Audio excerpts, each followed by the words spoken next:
बिस्मिल्लाहिर्रहमानिर्रहीम। सबसे पहले मैं अपनी तरफ से, लालचंद मली साहब की तरफ से, अपने तमाम साथियों की तरफ से आप भाइयों का शुक्रिया अदा करता हूँ। आपके इल्म में है कि मखसूस सीटों के हवाला से case supreme court of Pakistan में चल रहा है और गुज़श्ता रोज़ मोहतरम चीफ जस्टिस साहब ने मेरे हवाले से पूछा और चूँकि कौमी असम्बली का इजलास जारी था, मैं वहाँ पर मौजूद था और उसके साथ साथ मेरी आँख की सर्जरी का इशू था। लेकिन आज की हेयरिंग की वजह से मुझे वो सर्जरी भी पोस्टपोन करनी पड़ी। यहाँ पर कुछ अहम क्वेश्चंस हैं जो मैं आपके सामने रेज भी करूँगा और उसके बाद उन्हें आंसर भी करूँगा। सबसे पहले ये कि ये बात कही गई कि किस तरह SIC के अंदर ज्वाइनिंग हुई। इंशाल्लाह चीफ साहब टाइम देंगे तो मैं उन्हें बताऊँगा कि रात 10 बजे तक सुप्रीम कोर्ट ऑफ पाकिस्तान के अंदर बल्ले का केस चल रहा था। 10 बजे के करीब आपने बल्ले का निशान उड़ा दिया। 2 घंटे के अंदर हम SIC के tickets Sindh, Balochistan, KPK, south Punjab, central Punjab, north Punjab तक कैसे पहुंचाते। इलेक्शन कमीशन को सिर्फ एक हलके के रिजल्ट कंपाइल करने के लिए, जहां उनके पास इंटरनेट की फैसिलिटी है, जहां उनके पास RO की फैसिलिटी है, ARO की फैसिलिटी है, जहां उनके पास प्रिजाइडिंग ऑफिसर्स की फैसिलिटी है, वो 48 घंटे 72 घंटे लेते हैं। हम 2 घंटे में किस तरीके से SIC के टिकट जमा करवाते। नंबर 2, ये कहा गया कि मैंने SIC की तरफ से इंतखाब नहीं लड़ा। मेरा फॉर्म आज मंगवाया गया है, वो फॉर्म इंशाल्लाह आज खुलेगा। उसके ऊपर आप देखेंगे कि उसके ऊपर लिखा हुआ है, मेरे कागजात नामजदगी में मेरे 3 सेट जमा करवाए गए थे। 2 सेट जो मैंने वापस लिए, जो तीसरा सेट मौजूद है उसकी रिसीविंग हमारे पास मौजूद है, जिसमें लिखा गया है सुन्नी इत्तेहाद कौंसिल, ब्रैकेट में अलायंस पाकिस्तान तहरीक इंसाफ। मैंने अपने नॉमिनेशन पेपर्स में ये बात क्लैरिफाई कर दी। वहाँ पर रात 10 बजे के बाद पुलिस ने हमारे वकला को RO के दफ्तरों में दाखिल नहीं होने दिया। उसके बाद मेरा केस ज़्यादा स्ट्रेंज इसलिए है कि सबसे पहले मुझे बल्लेबाज का इंतखाबी निशान अलॉट कर दिया गया, हालांकि ना मेरा टिकट जमा हुआ ना मैंने अप्लाई किया। फिर उसके 2 घंटे के बाद मुझे शटल कॉक का इंतखाबी निशान अलॉट कर दिया गया। सुबह 4 बजे तक वो शटल कॉक का इंतखाबी निशान रहा। 4 बजे तीसरी मरतबा मेरा इंतखाबी निशान तब्दील करके मीनार कर दिया गया। मैं रूपोश था गुज़श्ता 8 माह से। हमारे पे निगरान हुकूमत ने और पंजाब पुलिस ने और दीगर इदारों ने जो वहशत व बर्बरियत का खेल हमारे साथ खेला जा रहा था, हमारे घरों पर पुलिस खड़ी थी, हमारे ऑफिसेज पर पुलिस खड़ी थी, हमारे कारकुनान घरों से मफरूर थे। मैं खुद 9 माह से को पहाड़ी इलाकों के अंदर पहुंचा हुआ था। अब आप मुझे ये बताएं कि ये मेरा फंडामेंटल राइट ECP ने ख़त्म नहीं किया। अगर मैंने आज़ाद हैसियत में इंतखाब लड़ना होता तो मेरे कागजात नामजदगी पर आज़ाद लिखा होता। मेरे कागजात नामजदगी पर आज़ाद नहीं लिखा गया। उससे अगली बात, ये बात कही जाती है और कल ये बात कही गई कि आज़ाद अरकान ने खुदकुशी की सुन्नी इत्तेहाद कौंसिल को ज्वाइन करके। मैं बसद एहतराम अर्ज़ करना चाहता हूँ कि आपने प्ली ये ली है कि चूँकि SIC ने इंतखाब नहीं लड़ा तो आज़ाद उम्मीदवारान ने खुदकुशी कर ली। बसद एहतराम मोहतरम चीफ जस्टिस साहब की खिदमत में एक जुमला अर्ज़ करूँगा कि जनाब आली, इंतखाब अगर SIC ने नहीं लड़ा तो इंतखाब बल्ले का निशान वापस लेने की वजह से PTI ने भी नहीं लड़ा। अगर आज़ाद उम्मीदवारान PTI में शमूलियत इख्तियार कर लेते तो फिर आपने ये पॉइंट रेज करना था कि चूँकि PTI ने इंतखाब नहीं लड़ा, जैसे सुन्नी इत्तेहाद कौंसिल ने इंतखाब नहीं लड़ा, तो ये खुदकुशी आप दोनों सूरतों में हमसे करवाना चाह रहे थे। उसके बाद मैं एक और बात वाज़िया कर दूं कि जिस वक़्त ये तमाम मामलात हो रहे थे, मुझे उम्मीद है कि आज हमें चांस दिया जाएगा और हम बतलाएंगे कि हमारे कौन से फंडामेंटल राइट्स जो हैं उनको इग्नोर किया गया, हमारे बेसिक ह्यूमन राइट्स को इग्नोर किया गया, हमारे उम्मीदवारान के कागजात नामजदगी छीने गए, हमारे तजवीज़ और तायीद कुनिंदगान को आरओ के ऑफिस में दाखिल नहीं होने दिया गया। और खुशकिस्मती से अगर हमारी एफर्ट के बाद किसी के कागजात नामजदगी मंजूर हो गए तो फिर एक एक हलके के अंदर अपनी मर्जी के निशानात दे दिए गए। जनाबे वाला, आपने फरमाया कि आज़ाद उम्मीदवार बल्ले का निशान ले लेते हैं। हजूरे वाला, इलेक्शन कमीशन ने जो अवेलेबल सिंबल्स की लिस्ट प्रोवाइड की थी उसके अंदर बल्ले का निशान मौजूद नहीं था। अब आप ये पूछेंगे इलेक्शन कमीशन से कि वो बल्ले का निशान क्यों मौजूद नहीं था।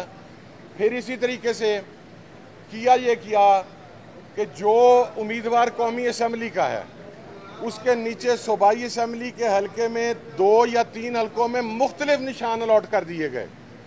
फिर कन्फ्यूजन क्रिएट करने के लिए मेरा निशान मीनार जो है वो मेरे चारों MPs के हलकों के बैलेट पेपर पे भी मौजूद था। फिर मेरे चारों हलकों के MPs के बैलेट पेपर के ऊपर मेरा निशान होने के साथ साथ उन चारों के निशान कौमी में मेरे बैलेट पेपर पर मौजूद थे। तो it was a total mala fide intention कि इलेक्शन को हमसे चुराया जाए, लेकिन कौम ने ढूंढकर वोट इमरान खान के हमायत याफ्ता उम्मीदवारान को देकर उन्हें कामयाब करवाया। हमारा मैंडेट चोरी किया गया। हमने उसके ऊपर रिजर्व सीट्स जो लिस्ट जमा करवाई गई, पंजाब के अंदर हमारी रिजर्व सीट की लिस्ट जमा ही नहीं की गई, उसके अंदर अपील की गई इलेक्शन कमीशन ऑफ पाकिस्तान के अंदर। इलेक्शन कमीशन ने उस अपील को एंटरटेन ही नहीं किया। तो अब आप हमें ये बताएं कि तमाम दरवाजे इंसाफ देने के हमारे ऊपर बंद कर दिए जाएं और फिर हमें ये कहा जाए कि आपने ये नहीं किया, ये नहीं किया, ये नहीं किया। तो हमने तो सारा कुछ कर दिया था। तो मैं आज यहाँ पर बेसिकली इसलिए आया हूँ, कमल बहन भी आ गई हैं, कि हमारा केस मेरिट के ऊपर है और यह बात भी क्लैरिफाई है कि अगर 72 आवर्स, देखिए मैं आपको एक और टेक्निकल बात बताता हूँ, कोई भी रुकने पार्लियामेंट अगर इंडिपेंडेंट जीतता है तो वो पूरे टेन्योर में किसी भी टाइम पे कोई पार्टी ज्वाइन कर सकता है, लेकिन जो फर्स्ट 72 आवर्स में ज्वाइन करने की शर्त है वो इस वजह से है कि जो उम्मीदवार 72 आवर्स में ज्वाइनिंग देगा उसका वोट रिजर्व सीटों के लिए कंसिडर किया जाएगा। जो आफ्टर 72 आवर्स ज्वाइनिंग देगा उसकी ज्वाइनिंग तो हो जाएगी पार्टी की, लेकिन वो उसका वोट रिजर्व सीटों के लिए कंसिडर नहीं किया जाएगा। तो हमारे तो तमाम उम्मीदवारान ने जो वोट जो सर्टिफिकेट हैं इलेक्शन कमीशन में विद इन 72 आवर्स जमा करवा दिए थे, तो उनका वोट जो है वो मखसूस सीटों के लिए शुमार किया जाना ये हमारा बेसिक फंडामेंटल राइट है, अकॉर्डिंग टू द कॉन्स्टिट्यूशन है। इसलिए हम ये डिमांड करते हैं कि ये रिजर्व सीट्स और ये मिनॉरिटी की सीट्स ये हमारा हक है। और एक और बात आखिरी अर्ज कर दूं, बाप पार्टी के 3 उम्मीदवार 2018 में जीतते हैं KPK से। बाप पार्टी के नहीं जीते, इंडिपेंडेंट कैंडिडेट्स जीते हैं। बाप पार्टी की कोई रिजर्व लिस्ट KPK की सूबाई असम्बली के लिए नहीं जमा करवाई गई, ना अक़लियतों के लिए ना ख़वातीन के लिए। वो जीतने के बाद ये कहते हैं इलेक्शन कमीशन से कि जनाबे वाला हम बाप पार्टी ज्वाइन करना चाहते हैं। चूँकि पार्टी बाप है उसके लिए इलेक्शन कमीशन कहता है आए 100 बिस्मिल्लाह, रूल्स रेगुलेशंस आइन की रूह हर चीज़ गए बाढ़ में। उसके लिए उन आज़ाद इंडिपेंडेंट कैंडिडेट्स को अलाउ किया जाता है कि आप अपनी रिजर्व सीट की लिस्ट जमा करवाएं। वक्त गुजरने के बाद रीशेड्यूल करके वो लिस्ट जमा करवाते हैं। जब वो लिस्ट जमा करवाते हैं तो 3 सीटों के अगेंस्ट उन्हें एक खवातीन की मखसूस रिजर्व सीट 2018 के इंतखाबात में KPK में अलॉट की जाती है। इसी तरीके से पंजाब के अंदर पाकिस्तान तहरीक-ए-इंसाफ सूबाई असम्बली के अंदर अपनी माइनॉरिटीज़ की लिस्ट जमा करवाना भूल गई थी 2018 में। वो केस गया डिवीज़न बेंच के पास। उन्होंने ये कहा कि आइन की रूह ये है कि मुतनासिब नुमाइंदगी हर पार्टी का हक है। टेक्निकल ग्राउंड्स के ऊपर आप किसी भी पार्टी को मुतनासिब नुमाइंदगी के हक से महरूम नहीं रख सकते। इस बुनियाद के ऊपर पाकिस्तान तहरीक इंसाफ को इजाज़त दी गई कि आप अपनी माइनॉरिटीज़ की लिस्ट दोबारा जमा करवाएं। पंजाब असम्बली के लिए दोबारा जमा करवाई गई और वहाँ से फिर MPs जो हैं पंजाब असम्बली से मुंतखब हुए। तो ये वो तमाम हकाइक हैं जिन्हें मेरा ख्याल है कि कंसिडर किया जाना चाहिए, और उसके बाद हम ये समझते हैं कि ये सीटें हमारा इस्तेहकाक हैं और ये किसी मखसूस एजेंडे की बुनियाद पर किसी और को नहीं मिलनी चाहिए। थैंक यू वेरी मच जी। सर मैं जी बहुत शुक्रिया। देखिए आज एक बहुत वाज़ेह हो गई कर दी है साहिबजादा साहब ने बात कि SIC ने इलेक्शन नहीं लड़ा। ये बार बार कहा जा रहा था, लेकिन जो नॉमिनेशन फॉर्म था उस पर SIC लिखा हुआ था और इलेक्शन कमीशन और रिटर्निंग ऑफिसर ये बाउंड थे कि इनको जो घोड़े का निशान था वो अलाट करते। उन्होंने ना सिर्फ PTI को बल्ले का निशान अलाट नहीं किया, लेकिन SIC को भी इलेक्शन कंटेस्ट करने से रोका। ये फ्लैग्रेंट वायलेशन है आईने पाकिस्तान की, इलेक्शन कमीशन के कानून की, इलेक्शन एक्ट की। दूसरी बात जो यह कहा गया कि आपने SIC ज्वाइन करके खुदकशी की है, तो मैं आपको ये कहना चाहूँगा ये खुदकशी नहीं है। आप चाह रहे हैं कि जो पाकिस्तान की आवाम का मैंडेट हो उसका कत्ल किया जाए, और ये पाकिस्तान की आवाम चाहती है और आपसे उम्मीद रखती है कि जिसको मैंडेट मिला है वो असेंबलियों में रिफ्लेक्ट होना चाहिए और आवाम के इस मैंडेट का कत्ल नहीं होना चाहिए। आपने देखा बार बार ये डिस्कशंस हो रही हैं, जजेस खुद ये मान रहे हैं कि इलेक्शन कमीशन ने जो उसको इंटरप्रेट किया है सुप्रीम कोर्ट की बैट के मुतालिक सिंबल की जजमेंट को वो गलत किया है। अगर गलत सुप्रीम कोर्ट ने किया है तो उसकी सज़ा उस वोटर को, उस पार्टी को नहीं दी जा सकती। इसलिए ये बेसिक फॉल्ट है, इसको दुरुस्त करने के लिए कंप्लीट जस्टिस किया जाए और जहाँ जहाँ से जो गलतियाँ हुई हैं उनको दुरुस्त किया जाए। बल्ले के निशान पर कल आपने देखा कि चीफ साहब को उनका अमला इतना बेखबर रखता है कि चीफ साहब को पता ही नहीं था कि बल्ले की रिव्यू पिटीशन दाखिल हुई है।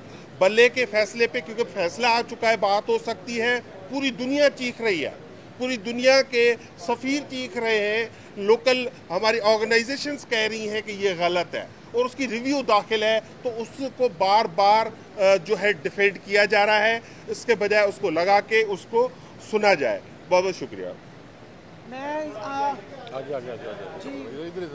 मैं सिर्फ ये इनकी बात लाल माली साहब की और जो हामिद रजा साहब ने बात की उसको आगे बढ़ाते हुए कहूँगी कि रिव्यू पिटीशन दायर हुई है, लेकिन चीफ साहब ने अपना माइंड जो है वो डिस्क्लोज कर दिया हुआ है, चाहे वो ब्रिटिश एम्बेसडर के को लेटर लिख के किया गया हो या यहाँ पर अदालत में मुख्तलिफ कमेंट्स की सूरत में किया हो।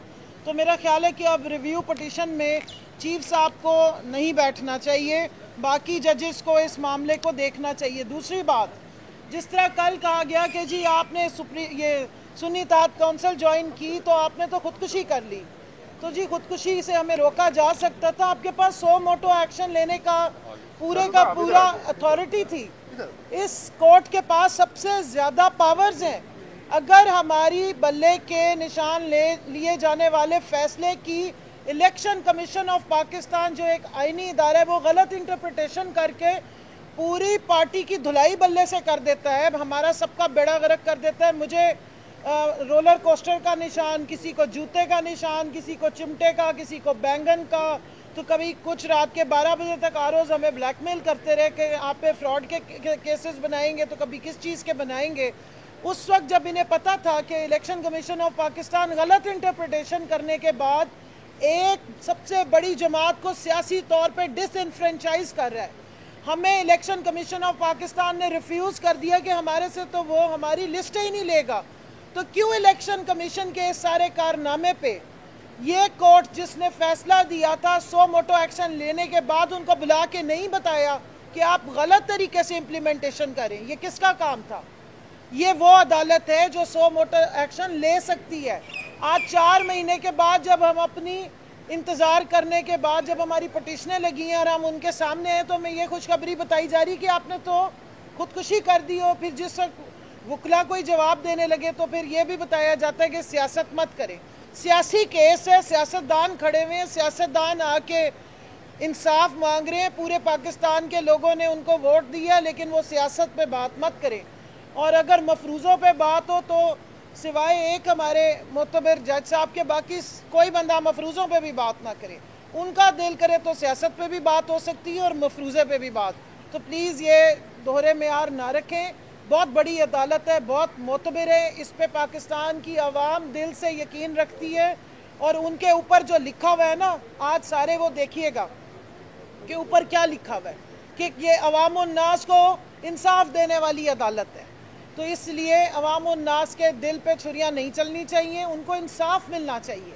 हम भी आम आवाम के नुमाइंदे हैं, आम आवाम की आवाज़ लेकर यहाँ पर आए हैं। और जो वोट की रिप्रेजेंटेशन है, प्रोपोर्शन ऑफ रिप्रेजेंटेशन, यही जमहूरियत की स्पिरिट है। अगर ये ख़त्म होगी तो जमहूरियत तो इफेक्टिवली वैसे ही ख़त्म हो जाती है। आपकी सीटें 2 आई हों और रिज़र्व सीटें आपको 6 मिल जाएं, ऐसी जमहूरियत को दुनिया में पता नहीं फिर क्या कहते हैं। हम तो इसको डिक्टेटरशिप मानते हैं। सो मेहरबानी करें, ये रिज़र्व सीट्स कोई ना पताशे हैं, ना रेवड़ियाँ थी, ना खैरात थी, और ना कोई मिठाई का डब्बा था जो खुशी खुशी इलेक्शन कमीशन ने उसी तरह ही दे दिया। उन्हीं लोगों को दे दिया जिनको बायोमेट्रिक करने के लिए इस्लामाबाद या लाहौर के एयरपोर्ट पर बाकी इदारे भी पहुंच जाते हैं। ठीक है, आप उन्हें रिलीफ ज़रूर दे दें, उनको नाअहली से अहलियत पे भी ले आएँ, एक दिन में उनके केस डिसाइड कर दिया करें। 28 मई को अगर वो कहे मैंने सदर अपनी पार्टी का वापस बनना है तो बना दिया करें, बगैर वजह के नोटिफिकेशन निकाल दें। हमारे तो 4-4 महीने इंट्रा पार्टी इलेक्शन के ही नहीं नोटिफिकेशन आते हैं, उसमें से अभी और बड़े बड़े कीड़े माइक्रोस्कोप लगा के ढूंढ के निकाले जाएंगे।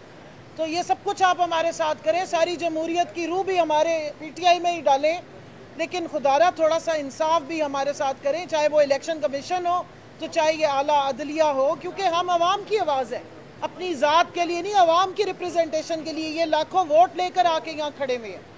अगर सुन्नी तात काउंसिल में PTI इस वक्त एक तरह से मर्ज कर गई है, ये सारी खुली बात है, कोई मजाक थोड़ी है, किसी को नहीं पता हो। और क्यों की है? डंडे के जोर पे हुई है, क्योंकि हमें एन इलेक्शन से पहले डिसइनफ्रेंचाइज करने की साजिश की गई। ये इमरान खान साहब ने कहा कि मेरी पार्टी को तोड़ने की कोशिश की गई और हमें इलेक्शन लड़ने से रोका गया है। ये कौन सी बात है जो किसी को ढकी छुपी है? और किसी ने क्या, आप लोगों ने नहीं देखा कि क्या सलूक किया गया, किस किस तरह की हमने पुलिस गर्दी जो है वो और आरोज जो लगाए गए थे। कल हमें सुनाई गई कि जी इमरान खान और उनकी पार्टी ने तो इलेक्शन डिले करने की कोशिश की है। हमने कोई इलेक्शन डिले करने की कोशिश नहीं की। हम वो वाहिद जमात थी जो इलेक्शन मांग रहे थे पिछले 1.5 साल से। हम तो सड़कों पे मारे ही इलेक्शन के पीछे खा रहे हैं। हमारे पे ये इल्ज़ाम लगा रहे हैं कि हमने इलेक्शन डिले करने की कोशिश की है। हमने इलेक्शन में धांधली को रोकने की कोशिश की थी। हमने आरओज़ जो ये सरकारी मशीनरी आरओ के तौर पे हमारे ऊपर मुसल्लत की जिसको फिर आपने देखा कि इलेक्शन में कैसे सहूलतकारी की, उसको रोकने की कोशिश की थी। हमने आईनी और जमहूरी तरीके से free and fair election demand किए थे। हमने खाली इलेक्शन डिमांड नहीं किए थे, हमने free and fair election demand किए थे। इतना क्रेडिट कल लिया गया कि जी हमने तो डेट दिलवा दी, में हम 100 दफ़ा क्रेडिट देते हैं, लेकिन जो इलेक्शन हुआ है ज़रा उस पर भी नज़र हो। अतर मिनल्ला साहब ने जो राइटली पॉइंट आउट किया उसको भी देखिए कि किस किस्म का इलेक्शन कराया गया, किस किस्म की फस्तायत की गई है। और यही बात जब सवाल किया गया था कि आप सबसे बड़ी पार्टी का बल्ला ले छीन के गेंद भी लेके उनको स्टेडियम में दौड़ा दिया कि जाओ बाकियों से जो है वो चिमटे भी खाओ और जूते भी खाओ, लेकिन शुक्रिया इस अवाम का और उस अल्लाह की ज़ात का कि जो मर्जी इन्होंने हमारे साथ साजिशें की, अवाम ने बता दी है कि हम सबसे बड़ी पाकिस्तान की एक ही पार्टी है, पाकिस्तान तहरीक इंसाफ, वो जिस पे हाथ रखेंगे हम उसको वोट देंगे। सो अब सारी कन्फ्यूजन वहाँ से है। अब इस किबले को दुरुस्त करें। ये इलेक्शन जिस तरह का हुआ है वो हमें वो रावलपिंडी के कमिश्नर साहब ने भी बता दी है और भी बहुत सारी गवाहियाँ आई हैं, और ज़ुबैर साहब ने भी बता दी है, जो ना मेरे तर्जुमान थे ना हामिद रज़ा साहब के तर्जुमान थे। वो मियाँ मोहम्मद नवाज शरीफ कबूतर वाली सरकार के तर्जुमान थे या उनकी बेटी के तर्जुमान थे। सो मेहरबानी करें, पाकिस्तानी आवाम जो है वो तोते उड़ाने नहीं बैठी है, आपको ही कबूतर उड़ाता देखना चाहती है और आपके ही तोते उड़ाए उन्होंने वोट के ज़रिए। उसकी वोट की सैंक्टिटी को जो है वो कायम रखना इन अदालतों की जिम्मेदारी है और इन आईनी इदारों की जिम्मेदारी है। बहुत बहुत शुक्रिया। हमें एक आखिरी बात अल्लाह का शुक्र अदा करते हैं। अभी कल ये कहा है कि आप JUIF ज्वाइन कर लेते, कहीं ये नहीं कह दिया गया कि आप BJP और कांग्रेस ज्वाइन कर लेते। Thank you. अब आपका किरदार क्या बनता है? सर मेरा किरदार चल रहा हूँ, उम्मीद है कि काजी साहब मुझे मौका देंगे और वहाँ पर बनेगा और मुझे बोलने का मौका देंगे। पाकिस्तान की आवाम देखेगी कि हमारे साथ क्या सलूक किया गया। Thank you.